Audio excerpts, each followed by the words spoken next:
Support for this podcast comes from the Institute on Aging, providing integrated dementia and home care with customizing care plans to meet the specific needs of aging adults in their homes. Learn more at ioaging.org.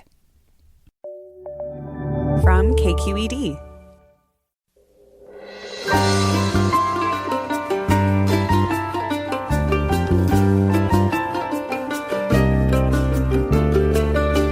From KQED Public Radio in San Francisco, I'm Mina Kim. Coming up on Forum, alcohol sales around the world skyrocketed during the pandemic, and it seems women in particular have been drinking more.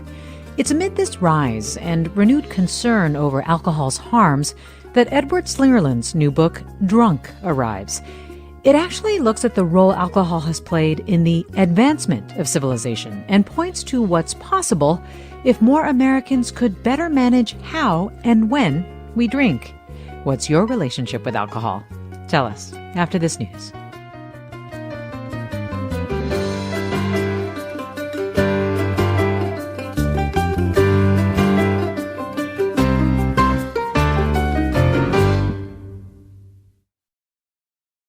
This is Forum. I'm Mina Kim. Not everyone drinks alcohol, but Americans who do were already drinking a lot even before the pandemic. The National Institute on Alcohol Abuse and Alcoholism found that from the turn of the century to 2017, per capita consumption went up 8% and alcohol-related deaths doubled. Now, as study results from this past year start to come in, they suggest that Americans overall have been drinking even more as a result of the pandemic. Edward Slingerland, a philosophy professor at the University of British Columbia, has been looking into why we drink. His new book is Drunk, How We Sipped, Danced, and Stumbled Our Way to Civilization. Welcome to Forum, Edward Slingerland. Thanks for having me. You know, not everyone in America drinks alcohol, of course, and some even drank less during the pandemic. But consumption is understood to be widespread in this country. And I just was curious, how would you assess Americans' relationship to alcohol? It's super unhealthy. It's gotten worse. So even pre-pandemic, American drinking practices were uniquely unhealthy. So we've been using alcohol for as long as we've been really doing anything in an organized fashion, but it's always been a communal and ritually controlled activity. So typically in most traditional societies, you'd never have private access to alcohol. The only time you would drink would be in a public ceremony or public meal, banquet. The drinking was monitored and controlled by someone. So usually someone was in charge of making toasts or passing around the communal alcohol. So there were checks on the amount you drank, and your drinking was regulated by other people. And even in relatively informal modern societies, if you think of places like the UK, at least people are drinking out in pubs. So you're out in public. You have to order rounds, which slows down your drinking. People are watching your consumption. There's all these ways in which, and there's good data on this ethnographically and experimentally, that people regulate their drinking when they're drinking with other people, especially out in public. What's unique about America is we tend to drink at home, even pre-pandemic. We have drive-through liquor stores. You can go to a drive-through liquor store and fill up your SUV with cases of vodka and firearms and Twinkies, and go home and have that in your house with you to consume at will. So that was already unusual. And then, of course, the pandemic made it much worse, because what little bit of drinking out in public with others we were doing came to a halt. And all the evidence suggests that this has been really, really unhealthy for people.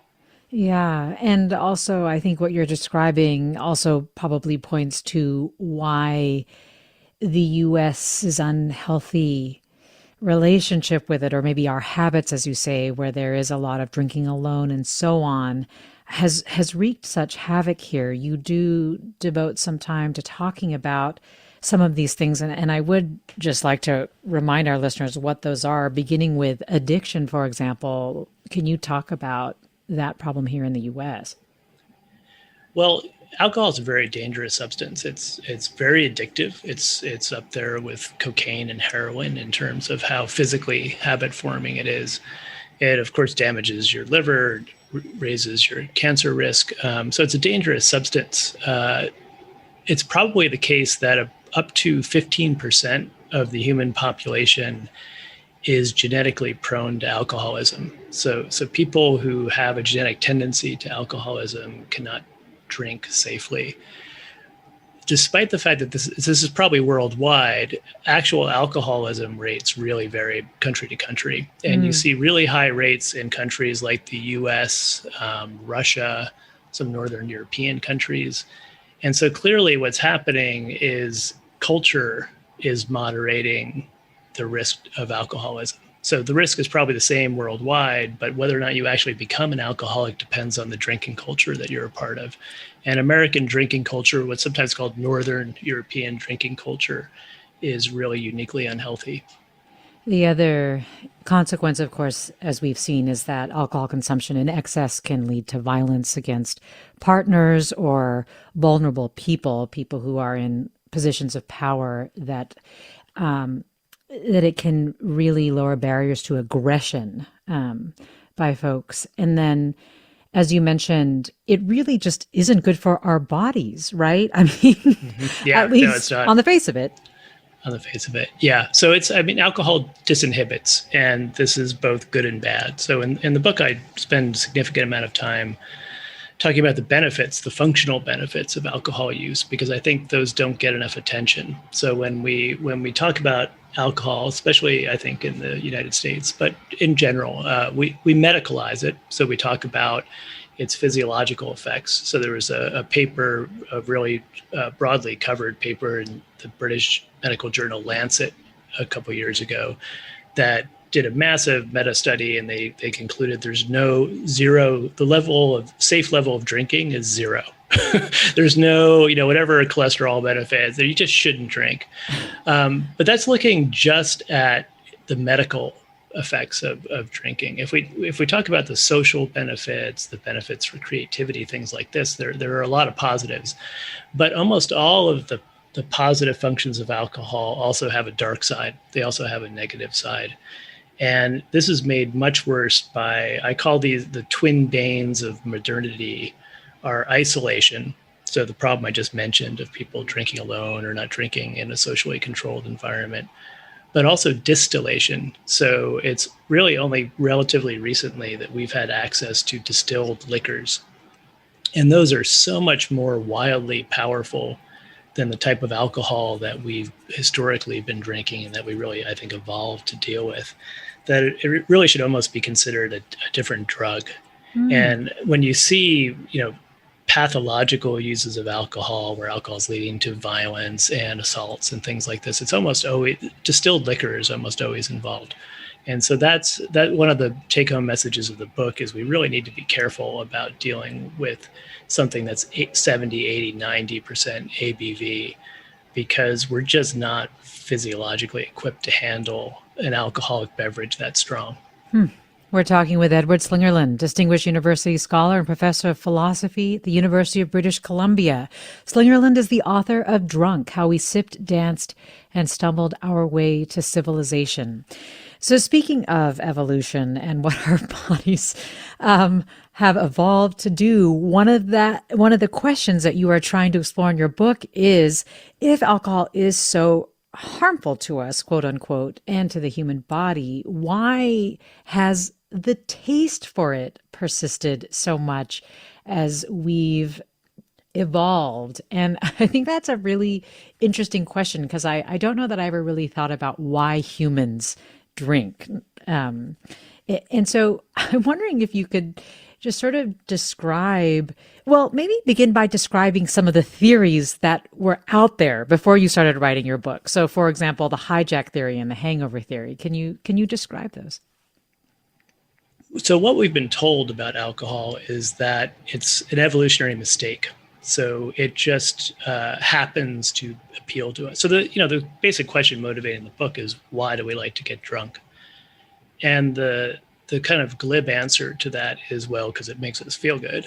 But that's not really answering the question. It's just pushing it back. So why does it make us feel good? Or to be more precise, why does evolution allow it to make us feel good, considering how bad it is for us? Usually things that are bad for us, evolution figures out a way to make them feel bad. So we stop doing them. Don't stick yourself in the eye with a sharp object. No one likes doing that. So why do we like to drink alcohol, which is it's a neurotoxin?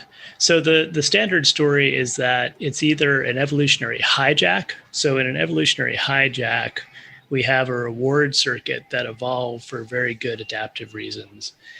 And then we just figure out a way to trigger it for no good reason at all. And so in the beginning of the book, I talk about masturbation as a classic evolutionary hijack. So evolution gives us this reward, the orgasm, for doing what it wants us to do. And it's an awesome reward. Right? It's the thing that evolution most directly wants us to do is pass on our genes to the next generation. And historically, statistically, orgasms were associated with doing this. Now, humans and other species as well have figured out ways to game this system, right? We've figured out that we can get that reward in lots of non-reproductive ways, and we have historically engaged in all sorts of non-reproductive sex. But it's okay because all of that is relatively costless. Evolution, as long as the costs aren't too high, evolution doesn't care if the system's not perfect. It just wants it to work well enough. So that's a classic hijack. A mismatch is when something used to be adaptive in the evolutionary past, but it no longer is. So the environment's changed in some way. And the classic example of that, so I talk about masturbation and Twinkies in the beginning of the book. So masturbation's classic hijack. Twinkies are a classic mismatch. So we've evolved to love the taste of sugar and fats, which is a great adaptation because those were in short supply for almost all of our evolutionary history. And so if you got access to this stuff, you should just eat as much of it as possible when you can. This has only become maladaptive really recently. It's just in modern industrial societies where we have easy access to lots and lots of calories that this is a problem. So it's a relatively, in this case, it's costly. So junk food's really bad for you. It's bad for your health, but it's a recent development, and it's still geographically limited. There's still plenty of people in the world who don't have enough to eat and should eat as much sugar and fat when they encounter it. So that's a mismatch. And so the standard story has been alcohol is one of those two things. It's some sort of evolutionary mistake. But what I argue in the book is that just can't be the case because it's an old problem. So unlike junk food, we've been making and drinking alcohol for probably 20,000 years at least. So a really long time. So it's a long-standing problem. Evolution's had plenty of time to worry about it. And it's a really costly one. It's very dangerous for our bodies. And so there's got to be, for this taste for alcohol to stay in our gene pool, there's got to be something else going on that we haven't been told about, some positive functional benefits. And we'll talk about what else that might be that's going on right after the break. We're talking with Edward Slingerland about his new book, Drunk, How We Sip, Danced, and Stumbled Our Way to Civilization. And you, our listeners, can join the conversation curious about what role alcohol plays in your life. Did your drinking habits change this past year? Give us a call, 866-733-6786. Email us, forum@kqed.org, or get in touch on Twitter or Facebook at KQED Forum. More after the break. I'm Mina Kim.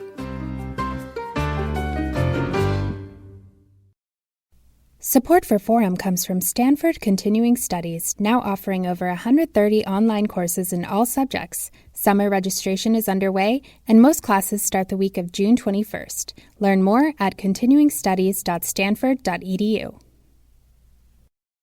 You're listening to Forum. We're talking about the historical, scientific, and artistic evidence for why humans consume alcohol and like to get drunk. The potential benefits of alcohol consumption will be coming up as we discuss more with Edward Slingerland, Distinguished University Scholar and Professor of Philosophy at the University of British Columbia. And you, our listeners, can join the conversation. What role does alcohol play in your life? Has it changed? Have you had to change your relationship with it, or how you drink at any point?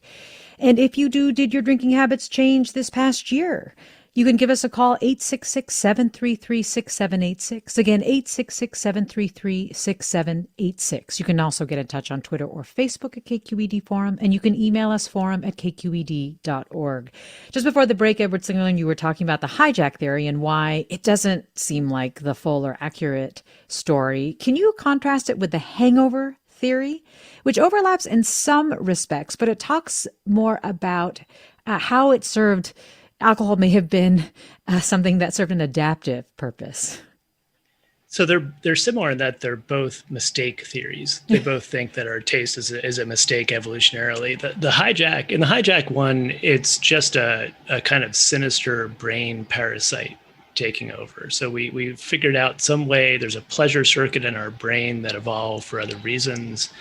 Alcohol happens to just pick that lock in our brain and give us a jolt of pleasure. So there's never been a good reason for it, and there never will be.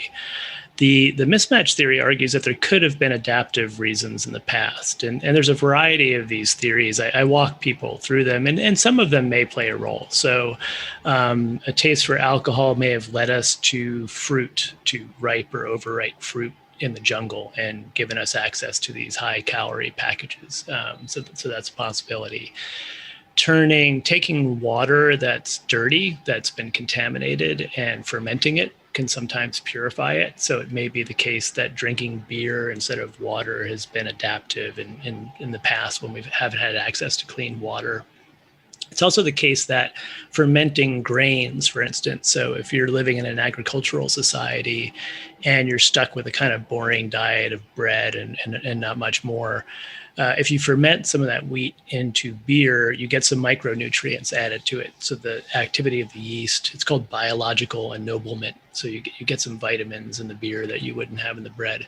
So these are all possibilities. The problem is all of these functions could be fulfilled much more easily by things that are not poisonous to us. So it doesn't really make sense. If you have dirty water, just boil it, make some nice tea. So it just, these don't hold up under scrutiny. Well, let me go to caller Stu in Davis. Hi, Stu. Hi, how's it going? Kind of along the same lines. Granted, yes, water could have been boiled, but I guess that wasn't the case, in Europe days and days ago. So can you see it almost being like a selective breeding for alcohol tolerance? Say someone was able to consume the alcohol as a hydration and get through the day and get a spouse and make kids and then have kids, and they did the same thing based upon alcohol tolerance, which might explain why some communities can consume lethal amounts of what would be, consume amounts that would be lethal to another culture that didn't come up through that avenue. I'll take my answer off the air. Stu, thanks. Ted Slingerland? Yeah, it's a good question. It's possible, but the issue is that all humans can metabolize alcohol with very few exceptions. And so one exception is in East Asia. So in what's now kind of coastal Southeast China, this 2 gene mutations occurred probably 7,000 to 10,000 years ago that mess with our ability to metabolize alcohol. And so people with this gene complex, it's sometimes called the Asian flushing syndrome, can't metabolize alcohol well. And when they drink alcohol, they get their face turns red, they get heart palpitations, they feel nauseous. So there are some small populations, subpopulations of humans who can't metabolize alcohol. But even in Asia, it's not universal, and it's found in Southeast China. It's spread to Japan and Korea a bit, but it's still not widespread. And that's puzzling considering the fact that in East Asia, people have been boiling their water to make tea or just to drink boiled water, as far as we know, pretty much forever. So if it was the case that only in Europe people were able to metabolize alcohol, that would make sense. But the ability to do so is pretty universal for human beings. Well, let's talk about, regardless of which theory or combination of theories basically correctly accounts for our taste for alcohol, you really do throughout the course of your book talk about how alcohol has led to substantial achievements throughout human history. To the point where you say we could not have civilization without intoxication. So I'm wondering if you wouldn't mind walking us through some of the things that you share in the book. And if you'd like, you can, for example, tell us about the Göbekli Tepe archaeological site, because Yes. I found that really interesting. Yeah, it's a cool site.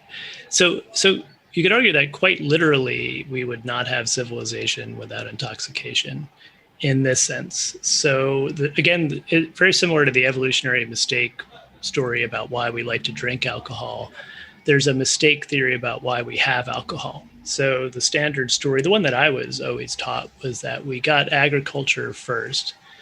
We started growing grains. And then at some point, we noticed that if we left our sourdough starter out for too long, it started to ferment. And then someone thought, hey, let's taste it. And it tasted okay. And so, again, as a byproduct of agriculture, we got alcohol. But sites like Göbekli Tepe and other sites in the Fertile Crescent tell a very different story. So in the 1950s or so, archaeologists started arguing for what's sometimes known as the beer before bread hypothesis, which is that, and it seems to be the case, that hunter-gatherers were making beer and consuming beer in a communal setting long before we had agriculture. And so at Göbekli Tepe, we have hunter-gatherers coming together. That site's probably 10,000 years old. Wow. They were coming together. They were building these massive monumental sites. So the site is kind of like Stonehenge, these enormous pillars carved with animal forms. They were doing some sort of ritual there. And then they were having feasts. So we have all these animal bones left. It's clear they were coming together and feasting, and then drinking large quantities of some liquid.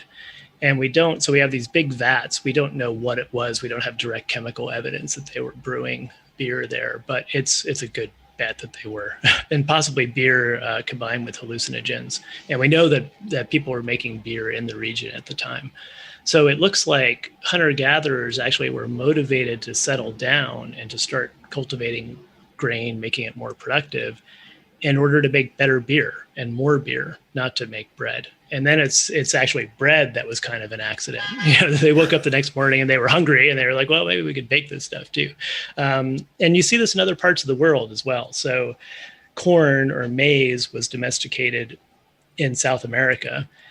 The archaeologists point out that the wild ancestor of maize, which is called teosinte, actually makes very bad grain. So if your goal was to make tortillas, you would not notice this plant because it doesn't make very good grain.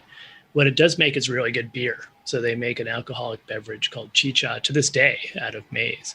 And so it's arguably the case that they started cultivating teosinte because they were making chicha, this alcoholic beverage, out of it. And it's only later, as the grains got larger and more productive, it started to be useful for making tortillas and other grain products. And so in that sense, the drive for intoxication is actually what caused people to settle down and create civilization in the first place. Well, let me go to caller Michael in Boston. Hi, Michael. Hi. Maybe it's because I'm in New England, but I'll point out that civilization seems to require a fair amount of repression of the self, of creativity, of individuality, and also, in a lot of cases, of sexuality. But on the other hand, it needs all of those things too.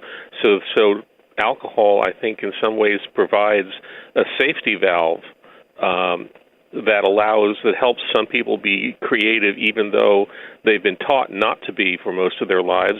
And I know, for example, that Orthodox Judaism is incredibly sexually puritanical, but you were encouraged to get drunk at weddings, especially the bride and groom, and because Orthodox Judaism is very interested in there being more Jews.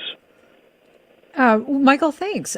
I mean, as I'm listening to him talking about alcohol as a salve for things, I wonder if you could talk about that. I wonder if that has a relationship even to what you're describing at Göbekli Tepe. So one of the functions, so if alcohol motivated people to settle down in these dense agricultural communities, it also then became an important cultural technology for allowing them to make that transition. So as you point out, living in civilization it involves a lot of repression, and it involves a lot more repression than we experienced as hunter-gatherers. So as hunter-gatherers, we lived in relatively egalitarian, small-scale bands. We wandered around. We had diverse diets. We were challenged intellectually by challenges of getting enough food.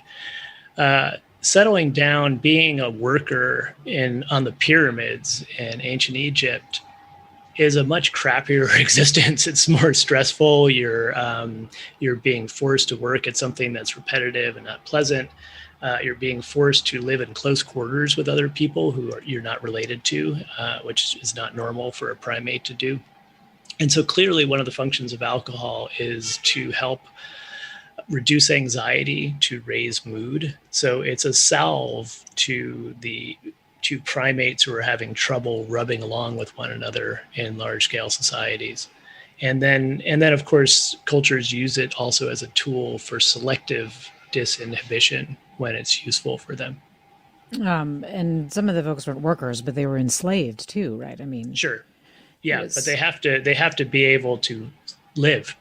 They have to be able to tolerate that condition. And that's arguably one of the things that alcohol was doing. I mean, this is kind of a depressing function of alcohol, but it clearly, I think it's not unrelated to the way people use alcohol today at the end of a long workday. Yeah. Well, along those lines, I mean, Jared asks, is it possible there's an evolutionary advantage to consuming alcohol in small quantities because it inhibits the fear centers of the brain and confers an advantage to hunter-gatherers? In the same vein, Pete tweets, I'd like to hear more on the brain science of how alcohol can have a positive effect on our creativity. So can you talk a little bit about how those potential benefits also may have driven or facilitated our penchant for drinking, I guess? Well, creativity is at the center of my story, because humans are completely dependent on creativity in a way no other species is. So we're dependent on tools. We need a huge array of tools just to survive and meet our basic needs. And those tools need to be they need to innovate. So the environments change, and we need to change our tool sets to match that. Even if the environment is relatively stable, we have other cultural groups competing with us to exploit the environment. And if they do it better than us, we're in trouble. So we have this humans need to innovate. We need to be creative. We have a problem, though, in that if you want to talk about a villain, a cognitive villain in my story, it's the prefrontal cortex. So this is a very important part of our brain. It's the last to develop in human beings. It doesn't fully mature until our 20s. And it's the center of what cognitive scientists call executive function or cognitive control. It's what allows us to inhibit our behavior, to inhibit emotions, stay on task, focus on something, delay gratification. So it's a really important thing to have. The problem is it also inhibits creativity. So there's really good evidence that the PFC is the enemy of lateral thinking or kind of divergent creativity. And so one of the functions of alcohol, I argue, is to downregulate or to turn down a couple notches our prefrontal cortex so that we can regain the kind of creativity we have as children. So children are much more creative than adults. 4-year-olds can solve creative thinking tasks much better than adults can. And if you look at their performance, it declines in a linear fashion as we age, which precisely tracks the maturation of the prefrontal cortex. So the stronger your PFC gets, the worse you are at being creative.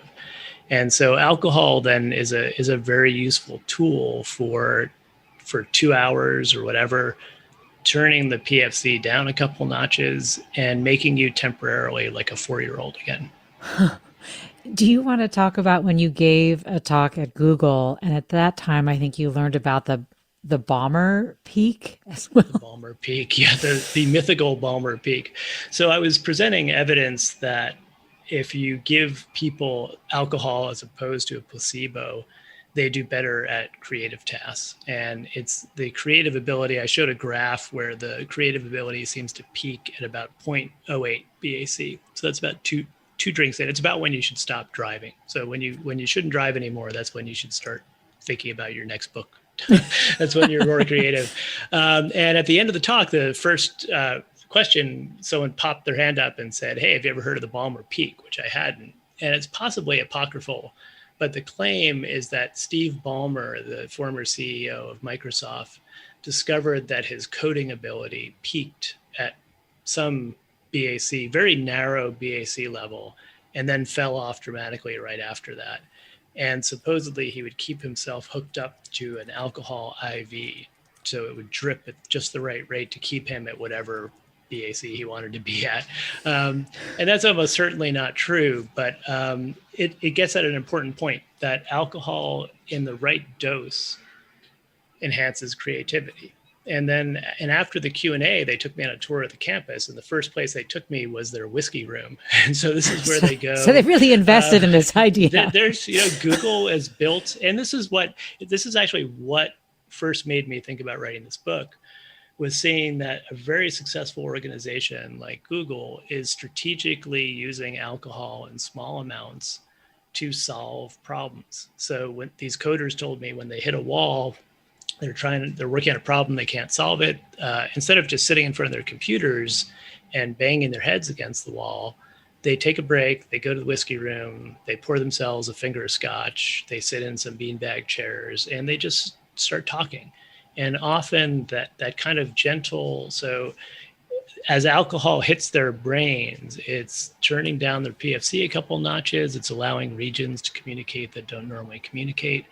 And it's also reducing their inhibition. So people will say something that sounds stupid, maybe, but maybe it isn't that stupid. So people are braver about it's, risk. We have a higher risk tolerance when we're a little bit drunk. And when it comes to throwing ideas around, that's probably a good thing. I'd wondered where the inspiration had come from, because you are a professor that has specialized in Asian philosophy, right? Asian studies? Yes, early Chinese philosophy. Early Chinese philosophy. So the connection to that and drunk, was interesting to find out, and also to find out that it seems odd. Yeah, and I did all my training. That's why I was so happy to come on the show. You guys are my home NPR station from when I lived in the Bay Area. But it's not as weird a jump as it sounds. So the early Chinese philosophers that I look at, and I talk about this in my first trade book, it's called Trying Not to Try, wanted to get you into the state of spontaneity that they call wu wei, which I translate as effortless action. So it's kind of like being in the zone in sports, where you lose a sense of yourself as an agent, you're relaxed, everything kind of works out. You're creative, you solve problems, people like you. But they have this problem of how can you try to be spontaneous? How can you try not to try? And one light bulb that went on in my head was maybe cultures use alcohol as a chemical fix for this paradox. You can't consciously try not to try, but you can have a couple drinks, and that'll kind of reach into your brain and take the PFC down a couple notches. Edward Slingerland's book is Drunk, How We Sipped, Danced, and Stumbled Our Way to Civilization. Curious, based on what we just talked about, listeners, if you have ever experienced greater creativity or joy or bonding from drinking, as well as what role alcohol plays in your life. We'll take more of your calls and comments after the break. You're listening to Forum. I'm Mina Kim. Support for Forum comes from the Sutter Health Network and its food rescue program. In just over a year, this program has diverted 67,000 pounds of excess hospital food, which have provided more than 55,000 meals to nonprofit organizations that feed the hungry. Because it's not just our patients, it's our entire communities that deserve to be healthy. It's the food rescue program that feeds people, not landfills. It's 1,000 things, big and small. Learn more at sutterhealth.org.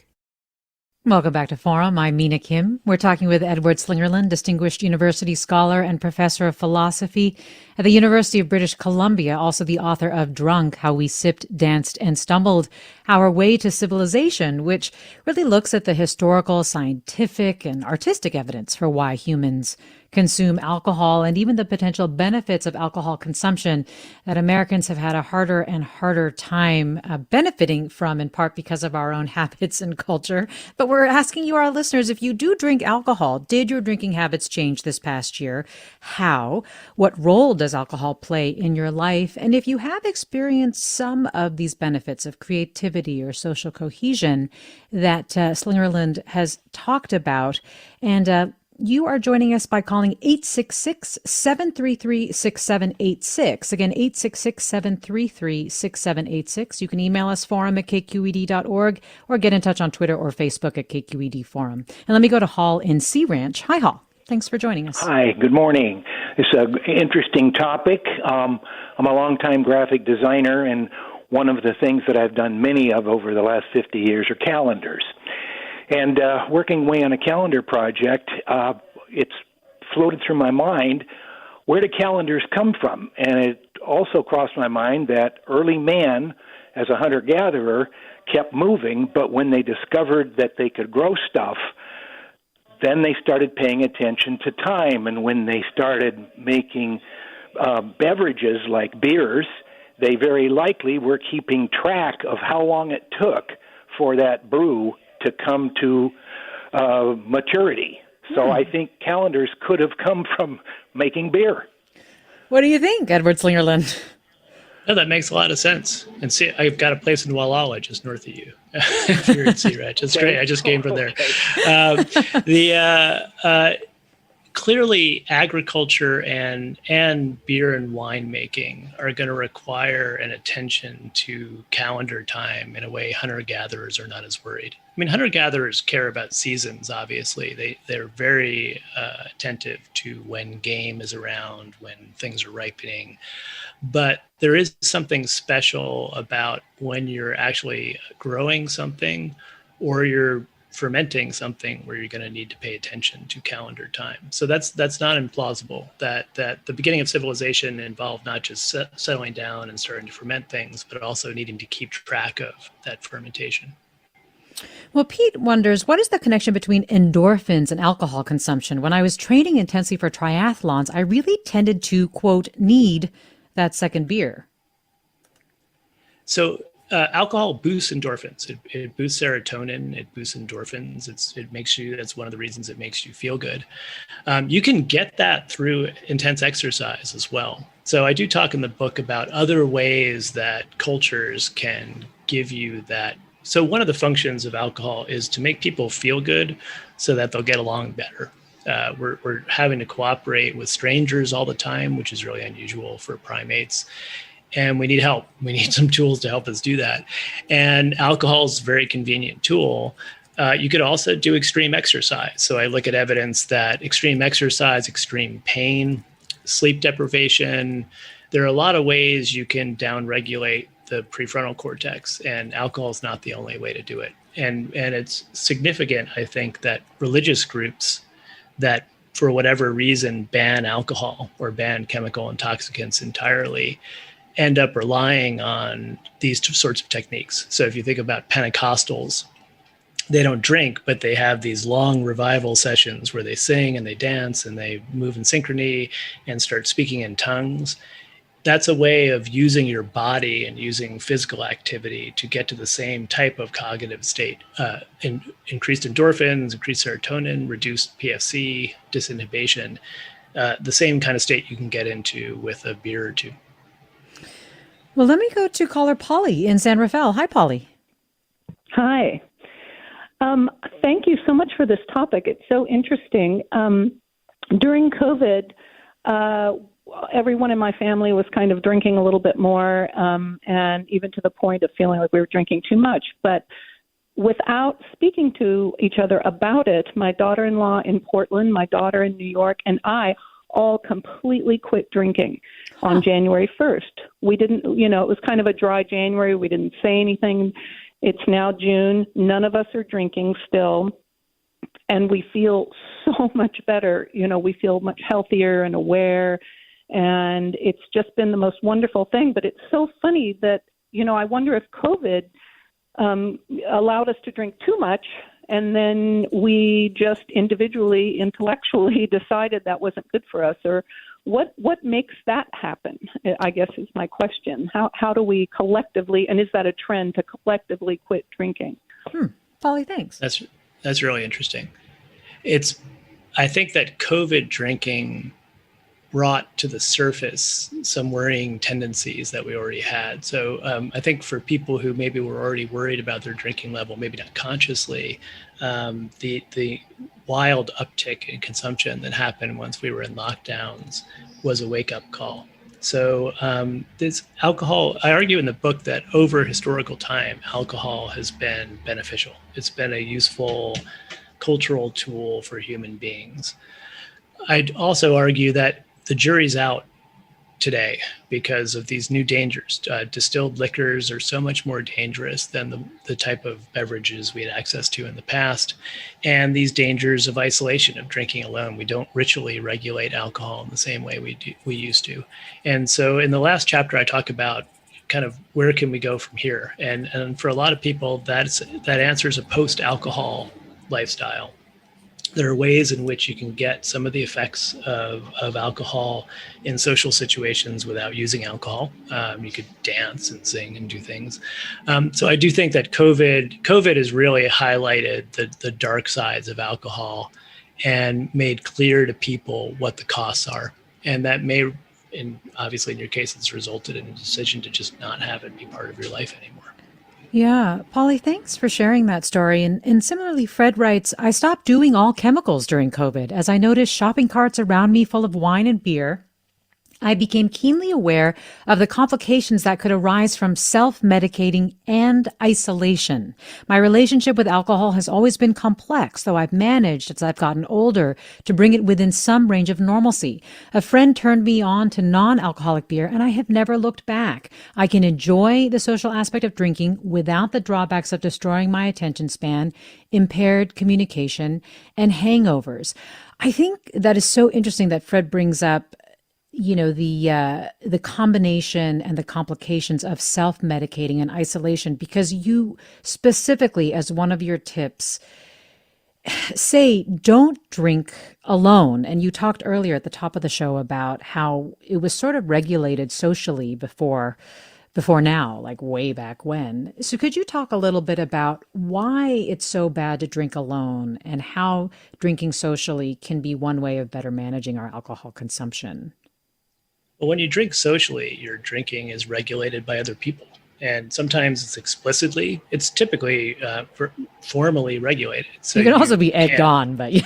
You can be egged on. So the pathological cultures like kind of, American fraternities could do the opposite, right?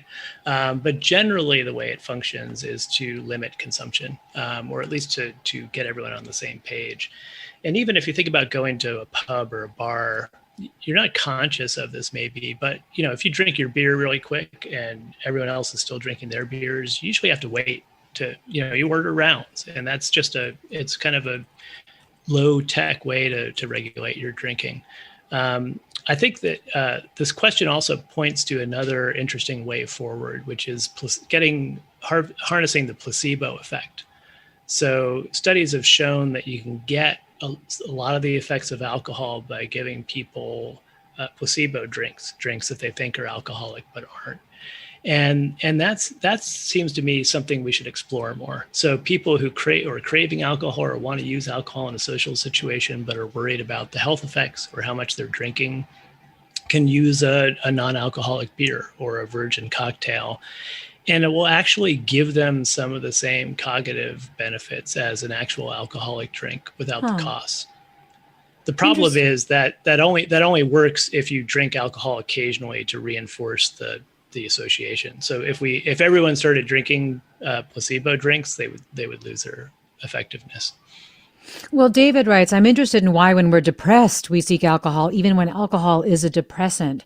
And I think that also, one of the things that I was reading in your book was the fact that when you drink alone, you don't get whatever social benefits come, like the joys of drinking around other people or having that sort of social bonding experience or just that enhanced mood and so on, that actually drinking alone in many ways just further makes you feel more depressed, for lack of a better word. Yeah, it can reinforce depression when you're doing it alone. It's also complicated because alcohol is not just a depressant. So we often think that, but it's actually really complicated. It's been compared by Stephen Brown, the journalist, has called it a pharmacological hand grenade. It's doing about 10 different things all at the same time or on different points in the inebriation process. So it actually, the reason people who are depressed drink, one of the reasons is it actually is a stimulant and a mood booster at first. So on the ascending arm of intoxication, you're getting endorphins, you're getting serotonin. So you're drinking, a depressed person is drinking for the same reason they would take Prozac. It's enhancing your serotonin. The problem is it then depresses you. So in the second phase, that's when the depressant effects seem to be concentrated.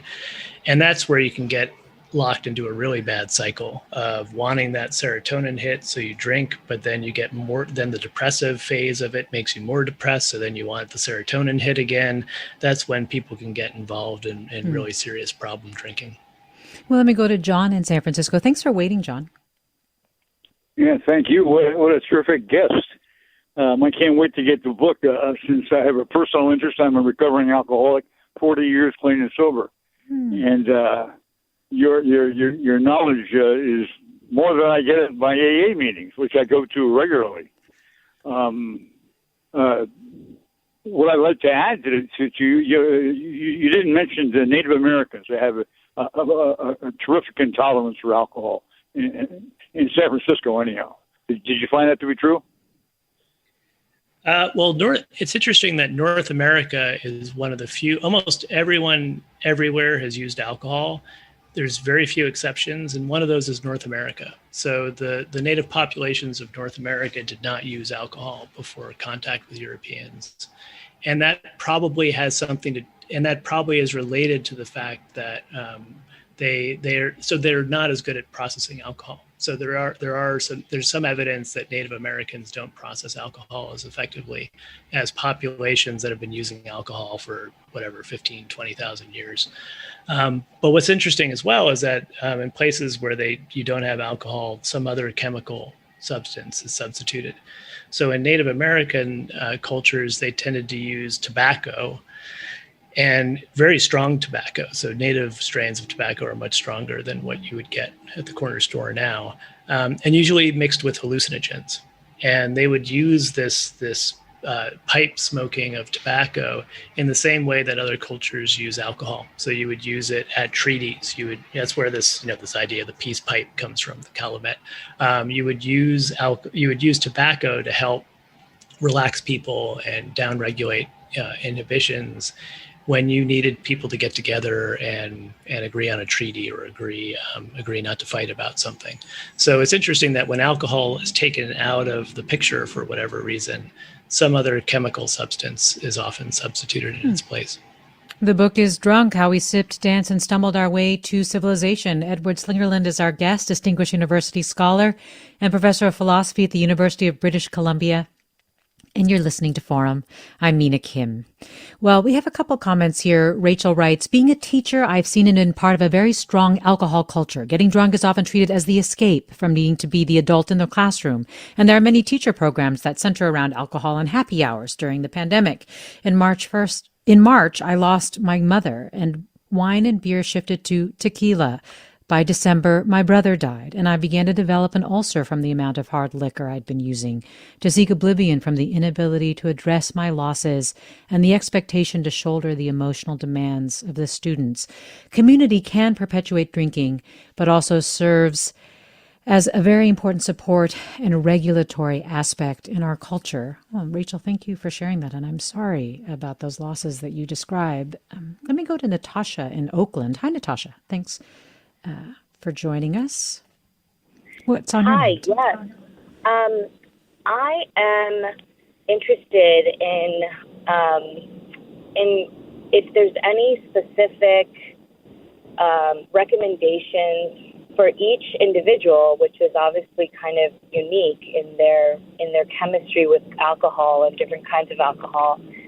And I'm wondering, like, is there anything that I can recognize in terms of that creativity that alcohol can help induce within me versus, like, once I go over, once I start to become a little too relaxed about my drinking, and then the creativity starts to diminish. Are there any specific indications that people can look for in terms of maybe behavior or just I just wonder if there's any specific recommendations. Yeah, thanks, Natasha. It's a great question. I mean, just in terms of how do we gauge, and for whatever it is that we want to achieve. So one bit of advice would be look at your parents and your grandparents. So alcoholism has a strong heritable component. So if you have problem drinking in your family, that's a warning sign that you may have problems yourself, or you may be vulnerable to problem drinking yourself. Look at how you're using it. Are you using it occasionally and strategically, or are you leaning on it as a crutch? So I use it sometimes. Actually, my proposal for this book was not very good for the first 10 versions. And my agent kept telling me, it's not popping, it's not good. It had all the information, all the data, all the arguments were there. It was just kind of boring. And I realized I hadn't taken my own advice in the book, and I hadn't written any of it drunk. So I was on a business trip, and I went down to the hotel bar and had a Negroni. And the what's now the first paragraph of the book came to me. Like, it really felt as if I was taking dictation. It was being, some part of my brain was authoring it and just giving it to my conscious brain. And so that can happen. But if you find yourself doing that all the time, like you can't write without alcohol, that would be a warning sign. So you need to be able to see that you're using it appropriately and moderately. Well, thanks for the question, Natasha. Thanks for sharing that story, Edward Slingerland. And, we have less than a minute. I'm wondering if, in the next 30 seconds, you can just help us understand why it's important to understand why we drink, what you would like people to lead with in terms of understanding this examination. So it may be the case that when we look at the costs and benefits of alcohol, we decide the costs are too much and we don't want alcohol in our lives anymore. The problem is all of our public discourse on this, and because of that, our private discourse on this is misinformed. We don't know anything about the functional benefits, the creativity benefits, sociality benefits, and we can't make an intelligent decision about whether or not to include alcohol in our professional life, in our organizations, or in our private life unless we have all the data at our disposal. So I don't have a conclusion. I don't tell you should absolutely use alcohol. But when you're making the choice of whether or not to use alcohol, make an intelligent choice and know what all the benefits and costs are. Edward Slingerland, thank you so much for joining us. The book is Drunk. Caroline Smith and Susan Fitton produced today's segment. You've been listening to Forum. I'm Mina Kim. Funds for the production of Forum are provided by the members of KQED Public Radio and the Germanicos Foundation and the Generosity Foundation. What do students really need in order to learn? I'm Ki Sung. And I'm Nima Gobir, coming at you with a 6th season of Mindshift from KQED. Mindshift is the show where teachers, parents, and caregivers can discover solutions for raising our kids in the modern era. Points. It teaches students that all you got to do is get points. You don't actually have to learn. You just have to get points. Follow Mindshift wherever you get your podcasts. First episode comes out on July 20th.